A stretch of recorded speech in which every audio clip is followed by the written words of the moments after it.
Welcome everyone.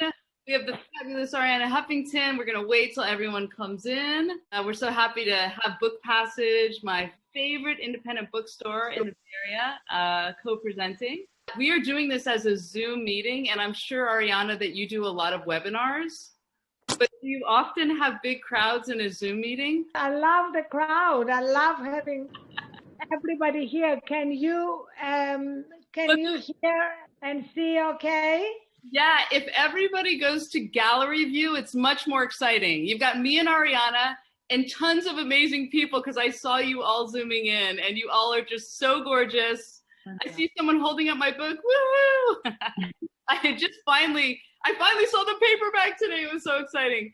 But we're just letting people in, and actually, as we're waiting to let people in, if you guys find the chat, tell us where you're zooming in from. So your name, where you're zooming in from, how are you feeling tonight? We've got an election in 15 days. Who's counting? We're on screens way too much. We're going to talk to you about that, but let us know. Bristol, all right. And get to your name. Larry and Marilyn from Rhode Island, fantastic. And how are you feeling? We also want to know how you're feeling. We have Elaine from Southern California, Sandra from San Anselmo. We got somebody from Australia. Hi, Jordy. This is a great story. I met Jordy because she loves my dad's work, and we now are like Zoom friends. We got people from San Francisco, Berkeley, all over the Bay Area, Lake Tahoe. Oh my gosh, Maryland, New Jersey, New Hampshire. Now I need my glasses. I think I'm gonna put those on. We're just welcoming everyone. We've got, feeling well. Yeah, tell us how you're feeling. If we could get just an array. Detroit, my parents' hometown. You're feeling hopeful. Are you feeling hopeful about the election? Hopefully. From Delaware, you're feeling anxious. I would say I'm holding my breath. I'm feeling like I'm hurting my, yes, Arlene is nervous about the election. We have a couple more minutes. Hey, Pat, you're feeling tired. Gaddy's feeling depressed. Very gross, worn out. Yes, worried about the election, tired of the pandemic. Looking good. Gina, do you like my shirt? I haven't worn it. It's got that magic of the first time. She loves it. I love Arianna. But Arianna, I love your like hot pink. You like it? And look, you can't see it, but the bottom has the same. Oh my gosh, sorry, are you spotlighting Arianna? I got to see the bottom of that shirt. Oh my gosh, amazing. Spotlit, yes. It's like you can't see, it's just the little touches in the pandemic, like the little touches. It's so funny. I love shoes so much, and I've been wearing, you don't want to know what I've been wearing because I haven't been wearing shoes, but like I miss the bottom half of fashion because it's all about this. And you want to see what I'm wearing? I'm wearing cat slippers. Look. We want to see. They have the face of a little cat. Oh my God, they're fantastic. Welcome everyone. Okay, people are saying they miss shoes as well. And also purses. Like, I don't need that. I need is a carpenter belt for like my phone, my glasses, my Sharpie, and just like a really fancy butt pack would be really great that you could walk around your home office, goes with you everywhere. Okay. So I think that we only have 30 minutes. This is going to be like short and sweet fabulousness. So I first just want to welcome everyone. I'm so happy to have Arianna Huffington here. I've known her for so long, and from the early days of the Webby Awards, and giving her a Webby Award for Huffington Post, I've read her books, Thrive and Sleep Revolution, and then I've just been so happy that she is out for a force in this world with Thrive. So both the book Thrive and then a whole company that writes newsletters and creates technologies all about helping us live with more balance. And so I do think it's really interesting that you and I both came from like the hyper tech world, and then we both had these epiphanies that were like, wait, that's not a good way to live. But you want to introduce like how we've known each other a long time. We'll go over to you now, and we're kind of introducing each other because it's a Zoom and it's very casual. Well, it's so great to be with all of you. Thank you for taking 30 minutes out of your lives to join us as we are all supporting each other during this time and helping each other with tools and tips to find a place in us of strength, wisdom, and peace. That's really what I feel Tiffany's book does. You know, obviously video conferencing and technology are a lifeline, but also to be able to disconnect. And I want to start with a question for you, Tiffany. What have you learned during the pandemic about the Tech Shabbat that you've introduced, the idea of even during this time when we're so attached to our technology, taking some time to unplug and recharge? Yeah, it was interesting because obviously it was so important to my family and myself for the decade that is that my phone? I don't know. That's not my phone.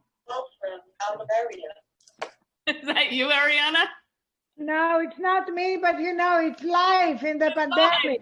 We got hundreds of people in here. It could be anyone's phone. Okay, so what I was glad that person had a landline because we have a landline, and that's actually one of the old technologies you need to do Tech Shabbat, because people always say, what if people need to get in touch with you when you're turning off all the screens? And I'm like, we have a landline. We live in California where there's earthquakes, wildfires. We need a landline. So I'm glad that a landline rang. Oh, but you might need to mute that, Sawyer. If you do a mute call, and then am I back? I'm back. Okay. So I think the interesting thing during the pandemic was that it was already such an important ritual in my family's life. And, you know, we have a 17-year-old and an 11-year-old. And it was the day that was our favorite day of the week. And we always had people over. And then, you know, Friday night, which was very social. And then Saturday was much more inward. And then the pandemic happened. And of course, everything had to be done online. And I remember in the heat of the lockdown that first month, our 17-year-old daughter said, you know, our Tech Shabbats are the only day I don't feel like I'm in quarantine. And that we felt protected for this one day from the news, from the stress of the election, from the pandemic. And we felt like we had space to. Oh, did you make a pie today? So, oh, sorry, I think you need to mute again. I know we got hundreds of people in here and there's like it's a mutiny. It's a mutiny. Anyway, I can't wait that they're going to mute the presidential elections on Thursday. I'm so excited about that. But anyways, I was so excited because the hardcover came out last fall, and of course it was very needed. And then the paperback today, I just got my first copy a couple of hours ago.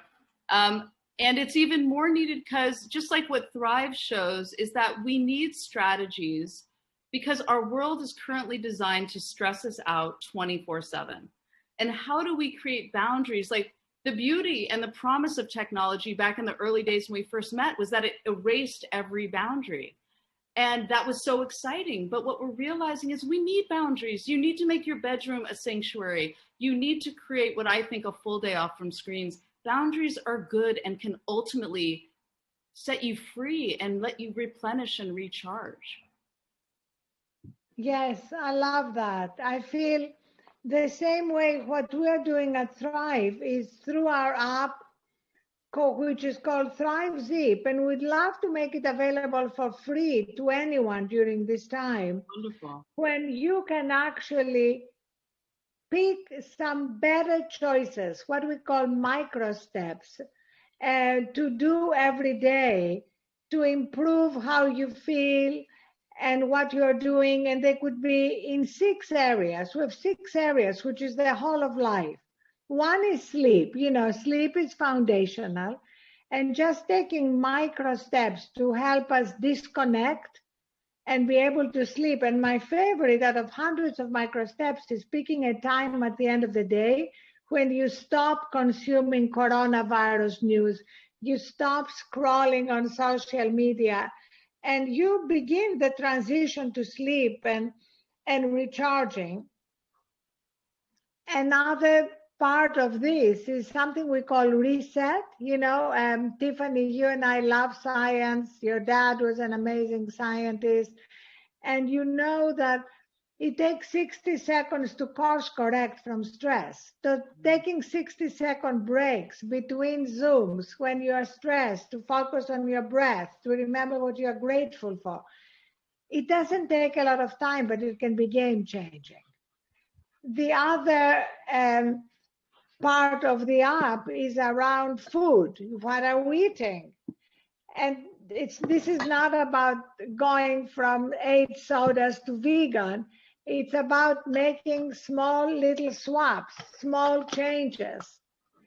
And another one is fitness, which again, it's not about going to the gym for an hour a day, which we can't do now. It's about taking 5-minute walks and stretches. So breaking it all down in a way that we can actually achieve right now. Gratitude is another, family. So all that interconnected makes a huge difference in how we can manage both these times, but also the time after the pandemic.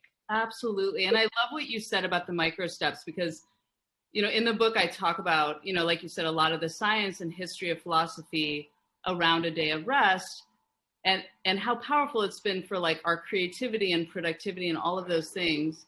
But I also have this whole section that's like the other 6 days. And I actually find it harder the other 6 days because the phone is right here and it's so visually seductive. And I find my Tech Shabbats are so much easier because they're all in the drawer and it's like out of sight, out of mind. But one, I'm going to call it a MicroStep. I used to call it an intervention, but I like the MicroStep term that I do every day. Is this was after the last election. And I was so stressed by having Trump as president that I would wake up and look at the New York Times app even before coffee. And it would just get the cortisol. I was so stressed from that. And I'm like, I am not letting this person frame my day. So I got this very simple, and I'm a big journal writer anyways, but I got this one called the 5-minute journal. I wake up, I have my coffee, I have my phone on airplane mode, and I go downstairs and I open this book and I just write 3 things I'm grateful for and 3 things that would make today great. It takes me like 10 minutes and then I look at the New York Times app, but just like framing the day with my intention instead of the world's intention that's coming on us all the time. And then at the end of the day, I go back to that journal and I say 3 amazing things that happen, which are often very different than I expected. And then there's one line that says, what's one thing you wish you did differently? So it's a little reflection. And to sandwich my day in that micro step, which I love, is so beautiful because it's really the pathway to me having a better day and a better night's sleep. And it's so valuable. I love what you're saying about these micro steps, because I think a lot of people go, oh, I don't know if I could go off screens for a whole day. Well, first of all, you can, and you should just try it. And I think, every great wisdom practice, because I know, Arianna, you've also written about a lot of different wisdom practices. Every great wisdom practice talks about the value of silence and stilling the wind on the water so you can quiet the noise and hear your inner voice. And I'm worried that we are living in such a noisy environment. We're so overstimulated and optimizing every second on a podcast, on email, on social media, that we never quiet the noise. Yes, absolutely. Completely agree with that. And also telling our stories can help each other. Yeah. So we have to invite everybody here to share your stories of how you are managing at this time. What are the micro steps that you are taking to make your day easier in every respect? Yeah, that would be kind of fun to have people say in the chat. I know a lot of people have changed the way that they're living during the pandemic. And if you can share in the chat your micro step, play with your dogs more, garden every day, beautiful, spending time in nature every day. I love that. I think that we all there's certain things in the pandemic life that I hope that we bring forward. Walks, morning meditation, these are all so beautiful. And Arianna, I loved, you wrote an article in Forbes about how just during the pandemic that, women have really been bearing the brunt of so much of the stress. Not that it's only women, but I was wondering if you could share some thoughts about that. Yes, definitely. Women, especially mothers, working mothers who have to be taking care of their kids, maybe doing remote school while also holding down a full-time job. So with many of the companies we're working with, we have this program where we actually show the couple how they can intentionally divide the chores. Because if you just leave it to chance, women carry the mental load. And so we're moving to another model, which is people dividing the chores, but ownership model, like when you own it from conception to execution. And you'll see all that. We posted a link to the app that you can download it. You can also share your stories. You can pick your micro steps. And the best part, it has a 21-day challenge. Wonderful. You can participate in, and we give 15 awards. I'm signing up. How about everyone here? We're all going to sign up for this micro challenge. I love that, the MicroStep challenge, because I think, you know, anything is achievable. First of all, if you set your mind to it. I have an 11-year-old and a 17-year-old. My 11-year-old, I'm always like, you can do anything you set your mind to. And I think we all need to remember that growth mindset, that we can do anything. And we think that young people can't live without the screens. But I have to say, you know, our 17-year-old daughter is such a testament to, you know, she's almost 11 years now where she's completely screen free one day a week. And when she doesn't get that screen free day, like a couple times a year, she has like a student conference, whatever, and she doesn't have it. She's like, Mom, I just feel so exhausted. I didn't get my Tech Shabbat. And wow. It's so great to hear her say that. I love that. Has she written about it? We should have her write about it. Would love to publish it on Thrive. I'll put it on my Instagram, everywhere. I will. I think so many people, like I just did, we're working with 100 families right now that are doing like 4 weeks of Tech Shabbat, because rituals, just like your challenge, it's about putting it in your calendar for 4 weeks. I'm going to try a Tech Shabbat. And I kind of walk you through in the book, like what you need to do. It's a little bit of preparation, but I think it's about the intention. And I think with our teens, I will absolutely have Odessa write something, because people always want to hear, well, we want to hear from your kids, like as if like I'm saying they love it. But then she was just on a Zoom last weekend with all these families, and she just said, it's like literally the best thing I do all week. And I feel exhausted from being available so much. And I think it's really important to know that the next generation down, even though their world is surrounded with screens, that they don't even know what it's like to not. So if you pull them out, like I always think of little babies when they say that little babies are overstimulated. You know how you're at a noisy party, like take the baby out of the overstimulation. I feel like we're all totally overstimulated, and we need to take ourselves out of the 24/7 world and take a breather, and it'll feel really good. I love that. And you know, Tiffany, since today is the day of your paperback publication, tell everyone what gave birth to this book. Well, actually, you mentioned my dad, and I know he loved you, and you, yeah, there's a lot of respect there between the two of you. And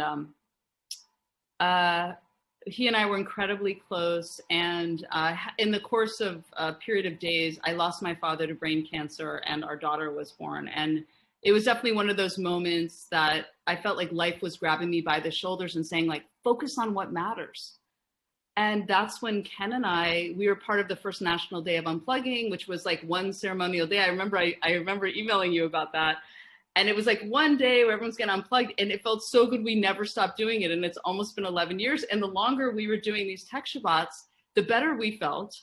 The benefits kept exponentially growing, and the more crazy society became with the screen. So it was like about 3 years ago, I thought I have to share this. It's ancient knowledge. It's ancient wisdom. It's free. I'm not a religious Jew. So the only people I knew that did true Shabbat, a full day, were like Orthodox Jews. And I thought, well, I'm a bad Jew, so I can't do Shabbat. But guess what? Anybody can do it and make it your own. And now I don't feel like such a bad Jew. But anyways, so I feel like the pandemic is a very similar moment in society, because I feel like everyone got grabbed by the shoulders at the beginning of this pandemic. They're like, what matters? Who matters to you? What's important? And how are you living? And I don't know about you, Arianna, but Ken and we were on planes way too much. Yeah. And we don't miss it. We were like, what were we doing? I mean, it was crazy. definitely, this is a time when, as you said, we can look at our lives pre-pandemic and see what do we love about them and what do we want to change. And I know for me, the main reason I left the Huffington Post to found Thrive is because I felt that our lives had become so frenetic, Yeah. and we'd all like bought into the delusion that in order to succeed we have to burn out. And this is like a moment when we can pause, reflect, and really focus on what we value I and not fragment ourselves as much. I love that message you gave, because I think people look up to you so much and respect you, and you were like, whoa, this isn't a good way to live. And it was so bold for a woman to also say that. Maybe it had to have been a woman to say that, but I think I don't want to live in a society that doesn't value reflection and introspection and quiet. And I think that we all just think that like 24/7 became the goal of everything. And as I think we're living in the results of 24/7 with this administration and the stress level 24/7. And actually, at the very end, Arianna, I'm very excited for you and all 200 of you to see. We've been working very hard on a 2-minute film to inspire people to vote. And at the very end of this, it's not done yet, but you guys are going to see a sneak peek. And in fact, might even ask advice on the end slates because it's almost done. But I feel like we're at this real precipice in our society where racial justice, how we were living our lives, it's all coming from the environment. It's like, this is an opportunity. It's been painful, it's been raw, but it's such an opening. Do you feel that way? Absolutely, absolutely. And I think it's imperative that everybody votes and that everybody sees this as a real turning point for change. And it's in our power to make it happen. And I love a lot of people in the chat are talking about the social dilemma. Yeah. Great Netflix that really helps us the way Tiffany is doing, recognize that when we are completely caught up in social media and in news, we get disconnected from ourselves. Mm. And that's for me the most important thing, to remember that we all have that place of wisdom and peace and love and strength in us. And wow, it's a treasure. And if we can give it like a few minutes a day to connect with it, and often, as you said, Tiffany, it's in stillness, in silence, definitely away from our phone. Yeah, and I have a chapter in the book where I talk about kind of the neuroscience of silence. And actually what is recommended to regenerate growth in your hippocampus is 2 hours a day of silence. And I'll tell you, I think about that because I jump in the shower and I think, oh, I'm gonna listen to the news. And I go, no, just be in the shower and let the magic happen in your brain. Because the whole idea of the default mode network, and that you have to, it's usually when your body's moving, doing the dishes, shower, walk, but you're not listening to anything.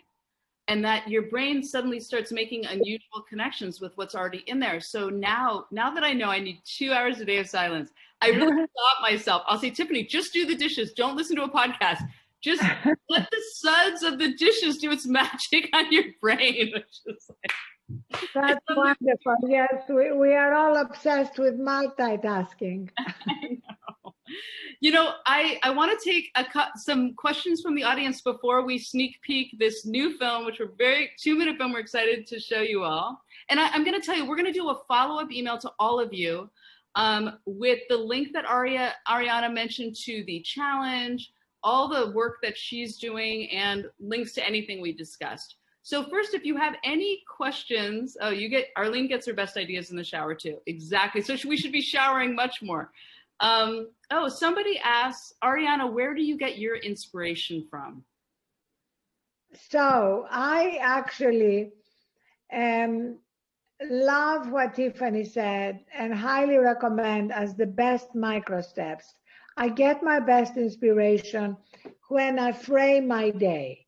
so that I don't start my day by rushing to my phone, which 72% of people do, most of them because they sleep with their phones. Mm-hmm. But no, we actually have produced at Thrive a little phone bed that's a charging station with a blanket.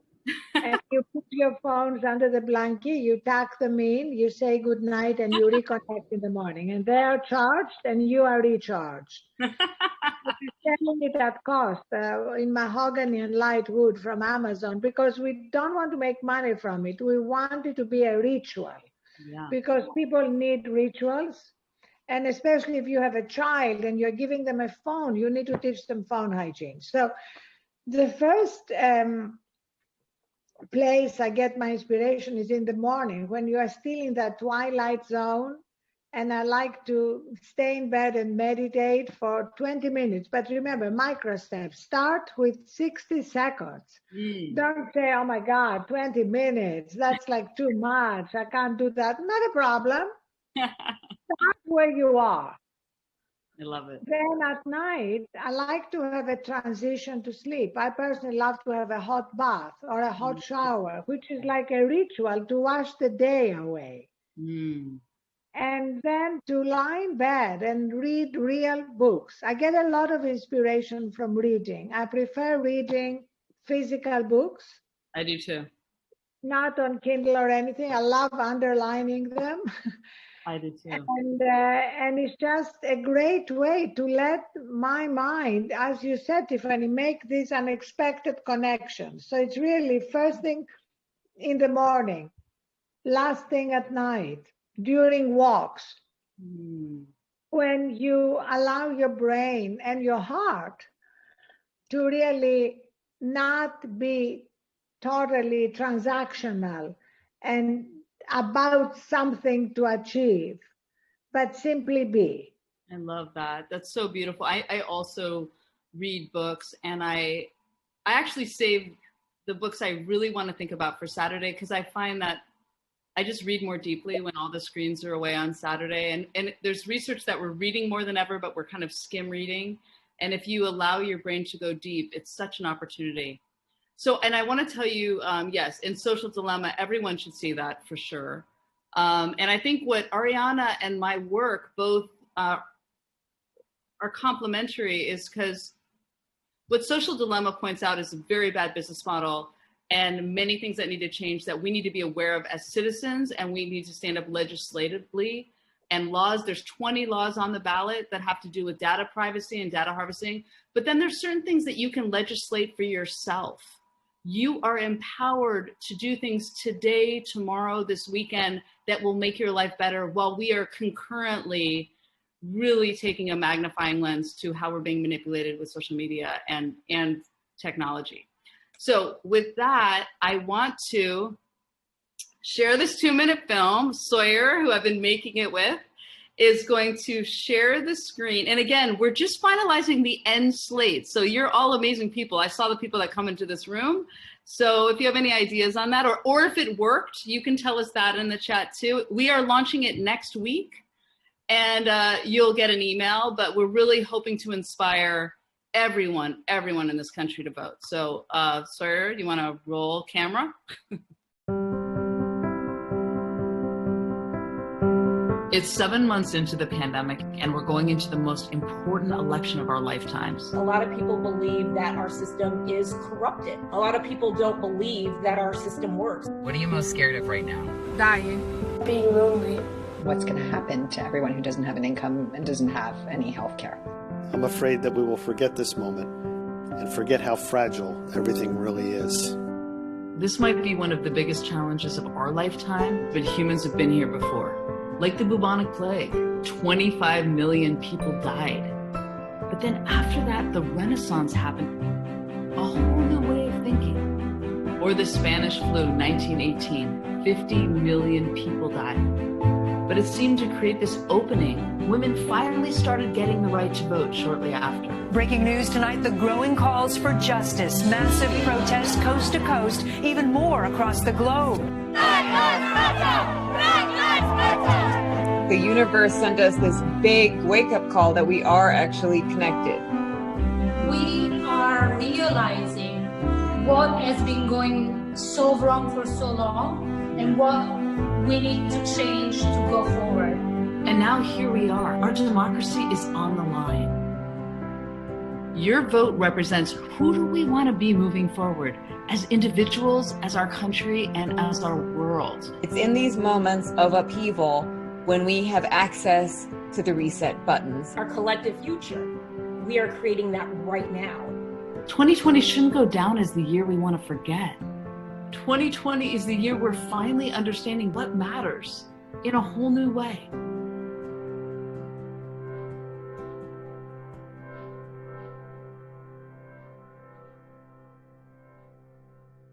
Beautiful. Bravo, bravo, really beautiful, amazing, congratulations. Thank you. What did everyone think of the end slates, the action slates at the end? Did that work, that order? Track your vote. I mean, it's going out next Tuesday. Let our votes be counted, because we might not know the results on November 3rd. So it's also us all having the patience to let democracy do its thing. And that's another big message in a nonpartisan way that we were doing here. So it's going out a week before the election, right? Well, yeah, it'll come out. We're deciding between this Thursday and next Tuesday, but probably next Tuesday because we have the presidential debates and the Amy Comey hearing confirmation on Thursday. So, well, I think, frankly, the sooner the better, because give people a few days to plan how to vote if they haven't already. Yeah, and that's good to hear. Well, someone said, wait, did you have no sound? Did everyone hear sound? Oh, everyone had sound. Sorry, I just saw a note from somebody that said no sound. It's like a filmmaker's nightmare. Okay, did everyone see sound? Yes, thumbs up. Okay, cool. Okay, let's take because we have so many fabulous people in this room, I want to do a big thank you to Arianna and all of you for attending. And I'm going to take it off mute. Sawyer's going to take it off mute so we can all just kind of clap together. Hear the sound of the room that you don't get to hear in a webinar. Bravo! Thank you. Yay! Thank you. Arianna, so wonderful. Thank you, everyone. We'll send you a follow-up email. Thanks, Arianna. Thank you. Hey, Jen. Bye, everyone. We'll Bye. send you a follow-up. Thank you.